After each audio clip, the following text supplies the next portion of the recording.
జగన్మోహన్ రెడ్డి గారు ఇంత పెద్ద ఓటమి తర్వాత కూడా ఎటువంటి గుణపాఠం నేర్చుకోలేదు అని మరోసారి రుజువైంది.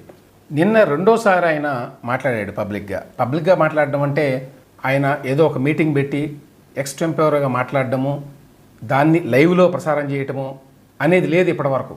అధికారంలో ఉన్నప్పుడు లేదు, ఇప్పుడు లేదు. రికార్డెడ్ స్పీచ్ అది. ఏంటంటే ఎమ్మెల్సీలతో కలిసి మాట్లాడాడు అని చెప్పి వాళ్ళు ఒక వీడియోను వదిలారు.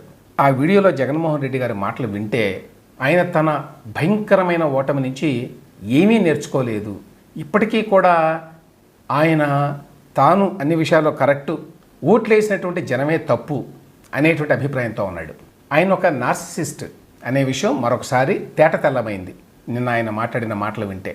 ఏంటి నార్సిసిస్టు అంటే?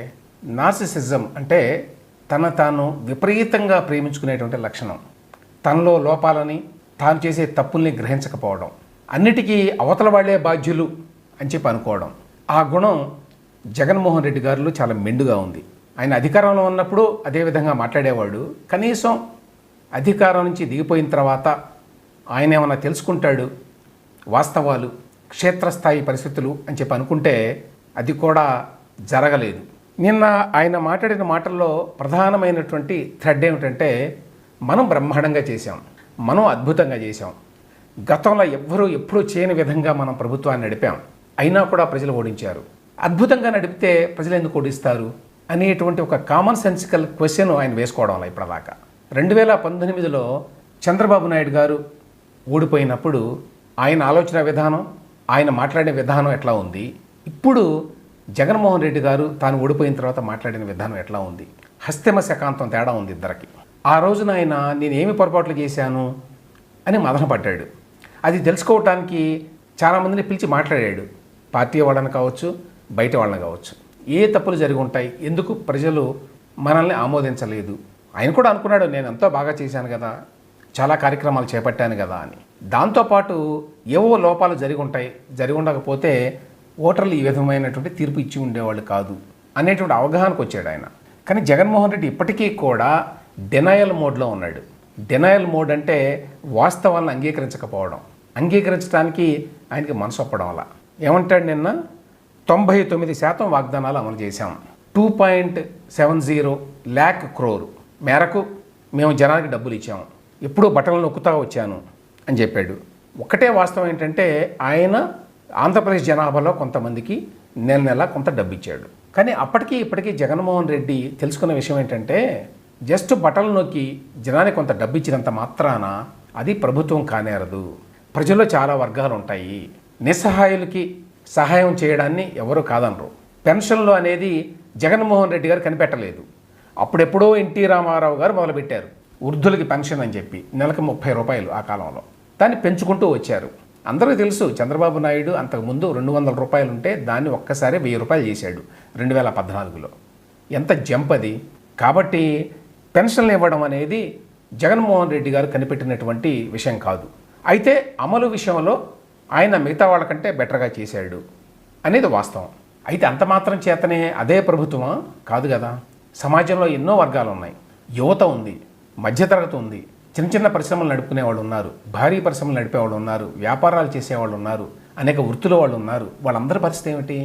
అసలు ఓవరాల్గా మౌలిక సదుపాయాలు రాష్ట్రంలో ఉండాలి కదా, జనజీవనం బాగా ఉండాలంటే. వాటన్నిటిని గురించి పట్టించుకోలేదు అనే విషయాన్ని ఆయన ఇప్పటికీ గ్రహించడం వల్ల, నేను మీ మొహాన 10 రూపాయలు వేశాను, మీరెందుకు ఓటు వేయలేదు అనేదే ఆయన పదే వేస్తున్న ప్రశ్న. అంటే సమాజాన్ని ఆయన ఎట్లా చూస్తున్నాడంటే, ఆయన పాతకాలంలో ఉండే పాలెగాళ్ళు ఏ విధంగానైతే తమ అధీనంలో ఉన్న గ్రామాల మీద పెత్తనం చేసేవాళ్ళు ఆ విధంగా అనుకుంటాడు. అంటే నేనేదో ఆ పాలెగాళ్ళని తీసుకెళ్ళి ఏదో ఓళ్ళ మీద పడి దోపిడీ చేస్తారు, ఆ దోపిడీలో ఒక 10 పైసలు వాళ్ళకి ఇస్తారు అంతే. కాబట్టి మీరు జీవితకాలం పాటు నాకు రుణపడి ఉండాలి ఆ 10 పైసల కోసం, మిగతా డబ్బంతా నేనే దోచుకుంటాను. సంస్కరణలు చేశాను అంటాడు ఆయన. సంస్కరణ అనే పదానికి అర్థం తెలుసు ఆయనకి. విద్యారంగంలో, వైద్య రంగంలో, వ్యవసాయ రంగంలో, గవర్నెన్స్ విషయంలో ఎప్పుడూ చూడని సంస్కరణలు, ఎప్పుడూ చూడనటువంటి అనేక కార్యక్రమాలు జరిగినాయి 2019 నుంచి 24 మధ్యకాలంలో. కానీ అవి సంస్కరణలు కాదు. అప్పట్లో ఎమర్జెన్సీ ఎక్సెసెస్ అనేవాళ్ళు. ఇందిరాగాంధీ గారు ఎమర్జెన్సీ పెట్టినప్పుడు ఎమర్జెన్సీ అత్యాచారాలు అని చెప్పి వస్తూ ఉండేవి ఎప్పుడు. అటువంటి అత్యాచారాలు చేశాడు ఈయన 5 ఏళ్లలో. కానీ వాటిని అసలు గమనంలో కూడా తీసుకోడు. ప్రజలు ప్రజల మన్ననలు పొందిన తర్వాతే ఎన్నికలకు వెళ్ళాము, ఎన్నికల్లో ఏమైందో తెలియదు అంటాడు. ఎన్నికల్లో ఏమైందో ప్రజలు ఎందుకు ఆ తీర్పు చెప్పారో అర్థం చేసుకోలేని పరిస్థితిలో ఉన్నాడు జగన్మోహన్ రెడ్డి. ఎన్నికల్లో ప్రజలు ఆ రకమైన తీర్పు ఎందుకు చెప్పారు అనేది ఇన్ని రోజుల తర్వాత కూడా ఆయన దాన్ని విశ్లేషించడానికి సిద్ధపడటం లేదు. గడిచిన 5 సంవత్సరాల్లో నేను ఎంతో మంచి చేశాను అని పదే పదే మాట్లాడుతూ ఉంటాడు కదా. కానీ గత 5 సంవత్సరాల్లో ఆయన చేసినటువంటి అరాచకాలు, అక్రమాలు, అవినీతి జగన్మోహన్ రెడ్డి గారికి అసలు గుర్తుకే రావు.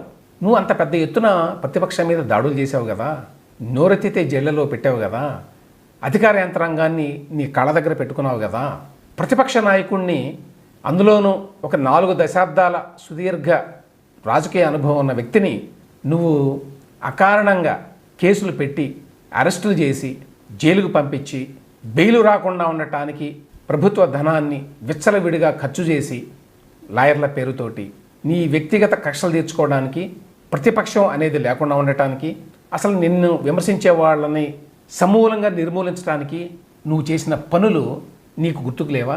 జనానికి మాత్రం గుర్తున్నాయి. అందుకనే ఆ విధంగా ఓటేశారు. ఇక ఈయన చెప్తాడు, మేము కులం చూడలేదు, మతం చూడలేదు, ప్రాంతం చూడలేదు. ఎంత పెద్ద అబద్ధం అది.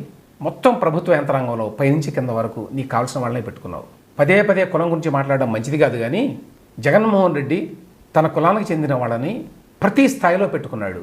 అది పోలీసులు కావచ్చు, రెవెన్యూ డిపార్ట్మెంట్ కావచ్చు, రకరకాల శాఖలు కావచ్చు, లేకపోతే బెవరేజ్ కార్పొరేషన్, మైన్స్, మీరు ఏదైనా చెప్పండి, టీటీడీ, ప్రతి ఇంపార్టెంట్ వ్యవస్థలో తన వాళ్లే ఉండాలి.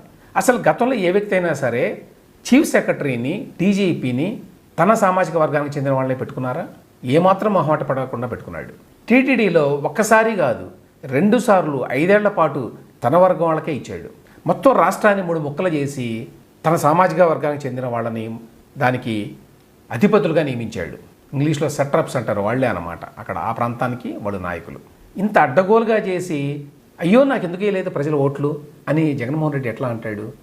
అమరావతిని ఎందుకు సర్వనాశనం చేశావు, సర్వనాశనం చేశాను అనే విషయం కూడా, ఆ గ్రహింపు కూడా లేదా జగన్మోహన్ రెడ్డికి?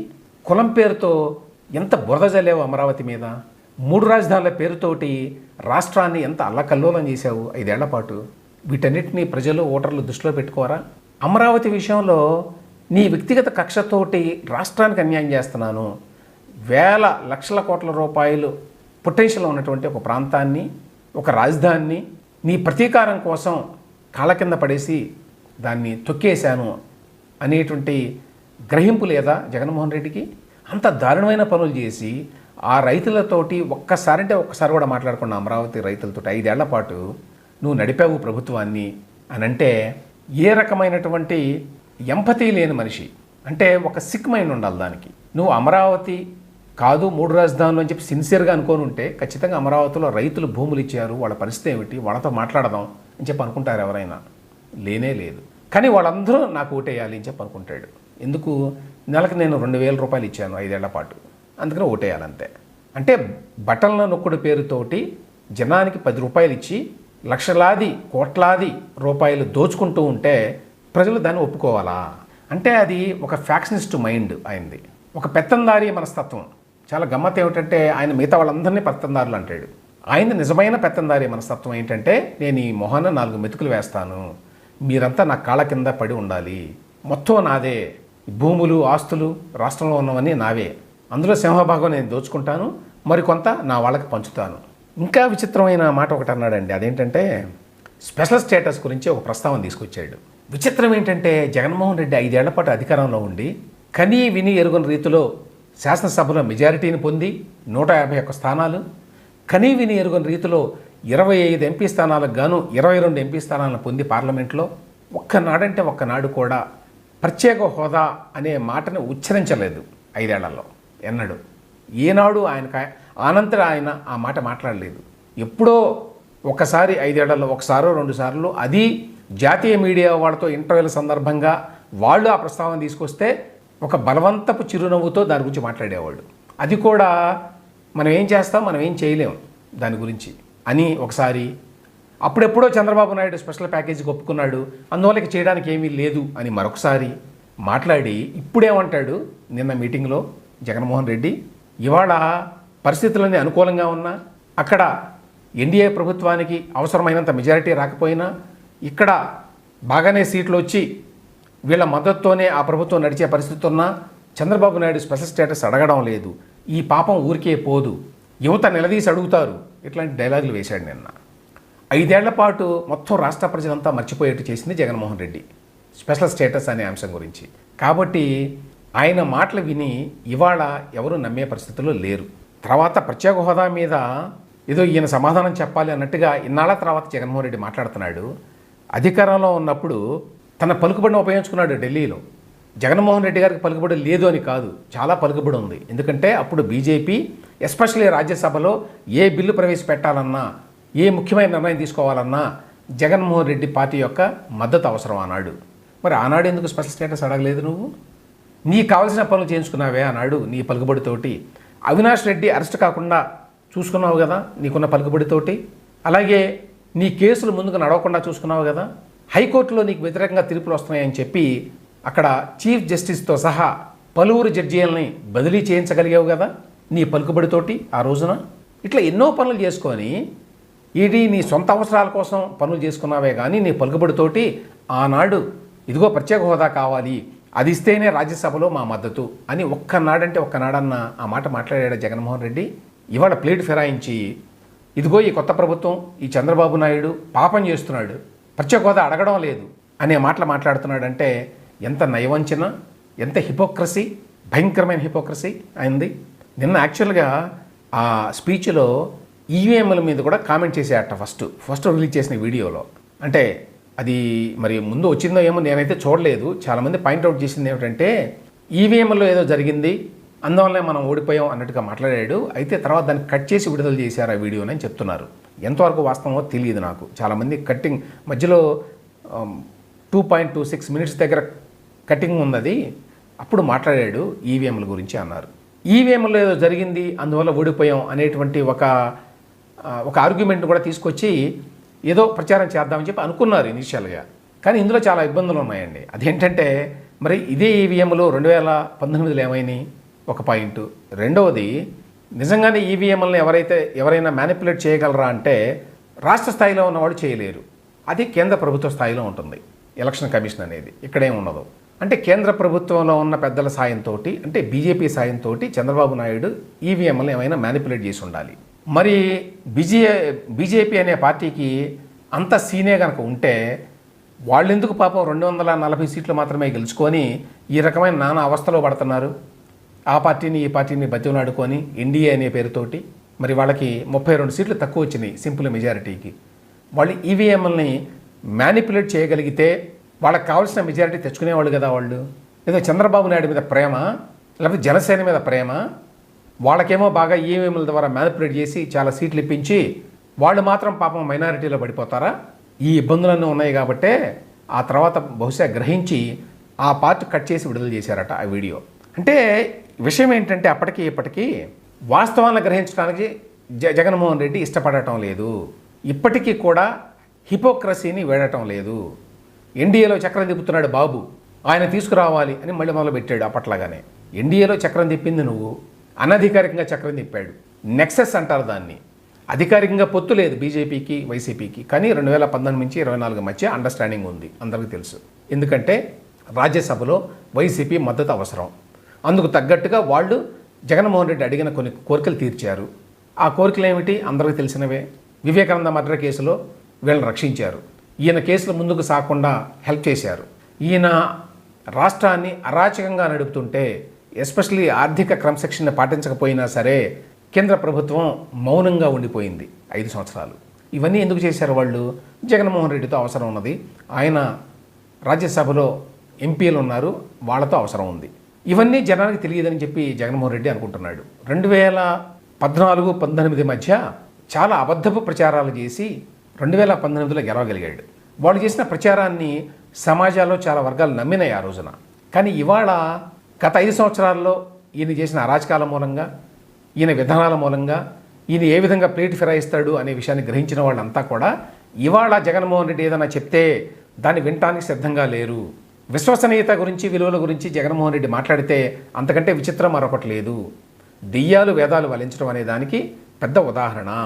99% వాగ్దానాలు నేను నెరవేర్చాను అనే పచ్చాబద్ధం చెప్తాడు. ఏమిటో ఆ 99% వాగ్దానాలు ఎవరికి తెలియదు. ఎందుకంటే ఆయన గతంలో చేసే ప్రభుత్వాలు ఏం చేసినాయో వాటిని ముందుకు తీసుకెళ్లకుండా, తాను కొత్తగా ఏమీ చేయకుండా బటన్లు నొక్కి 4 డబ్బులు ఇచ్చి అదే పెద్ద గవర్నెన్సు, అదే బ్రహ్మాండమైన పరిపాలన అని చెప్పి అనుకుంటున్నాడు. ప్రమాదం ఏంటంటే ఇప్పుడు జగన్మోహన్ రెడ్డి ఇప్పటికైనా కూడా తాను చేసిన తప్పులు ఏమిటి అనేది తెలుసుకుంటే నియంతృత్వ పాలన అనేది సాగదు, ప్రజలు దాన్ని ఆకర్షించరు. అవినీతి పాలన అనే దానికి కొన్ని పరిమితులు ఉంటాయి. ఏ ప్రభుత్వంలోనైనా ఎంతో కొంత అవినీతి ఉంటుంది. కానీ ఈ స్థాయిలో ప్రకృతి వనరుల్ని రాష్ట్రాన్ని దోచుకోవటం, తన వాళ్ళకు దోచిపెట్టడాన్ని ప్రజలు ఆమోదించలేరు. తర్వాత అడ్డగోలుగా అబద్ధాలు చెప్పి అధికారంలోకి వచ్చి తర్వాత వాటిని నెరవేర్చకపోతే ఊరుకోరు. ఎస్పెషల్లీ మద్యపానానికి సంబంధించి మద్యపాన నిషేధం ఒకటి, ఉద్యోగులకు సంబంధించి, ఉద్యోగాలకు సంబంధించి, ప్రత్యేక హోదాకు సంబంధించి ఇన్ని పెద్ద అబద్ధాలు చెప్పాడు జగన్మోహన్ రెడ్డి. అవన్నీ మర్చిపోయి ఇప్పుడు నీతి సూత్రాలు వల్లిస్తున్నాడు ఆయన. అంటే జగన్మోహన్ రెడ్డి మారలేదు, ఆయన మారనంత కాలము ఆయన్ని ప్రజలు ఆమోదించరు, మనకు ప్రతిపక్ష హోదా ఇస్తారో లేదో చూడాలి ఇప్పుడు అని అంటున్నాడు నిన్న. మీకు ప్రతిపక్ష హోదాకి సరిపోయినంతమంది ఎమ్మెల్యేలు లేకుండా ప్రతిపక్ష హోదా ఎందుకు ఇస్తారు? ఇవ్వరు. అంటే వాస్తవాలను గ్రహించడానికి అతను సిద్ధంగా లేడు. గమ్మత్తు ఏమిటంటే నిన్న మొన్నటి దాకా అసలు చంద్రబాబు నాయుడికి ప్రతిపక్ష హోదా లేకుండా చేస్తాను అని బెదిరించింది మీరే. ఇప్పుడేమో ప్రజాస్వామ్యంలో ప్రతిపక్షం యొక్క అవసరం గురించి పెద్ద పెద్ద లెక్చర్లు ఇస్తున్నాడు జగన్మోహన్ రెడ్డి కానీ ఆయన పార్టీ వాడు కానీ. అదొక విచిత్రం. సో మొత్తంగా ఏమిటంటే నిన్న జగన్మోహన్ రెడ్డి తన వాళ్ళతో మాట్లాడిన మాటలు వింటే ఆయన ఇప్పటికీ కూడా తాను చేసిన అరాచకాలని ఆయన ఒప్పుకోవడం లేదు, ఇప్పటికీ కూడా తన లోపాలను గ్రహించడం లేదు, ఇప్పటికీ తన ప్రభుత్వం చేసినటువంటి అవినీతిని గురించి ఆలోచన పడటం లేదు, ఆయనకి ఎటువంటి మదన లేదు. అటువంటి వ్యక్తిని ప్రజలు ఇప్పట్లో ఆమోదిస్తారు మళ్ళీ అని చెప్పి నేనైతే అనుకోవడం వల్ల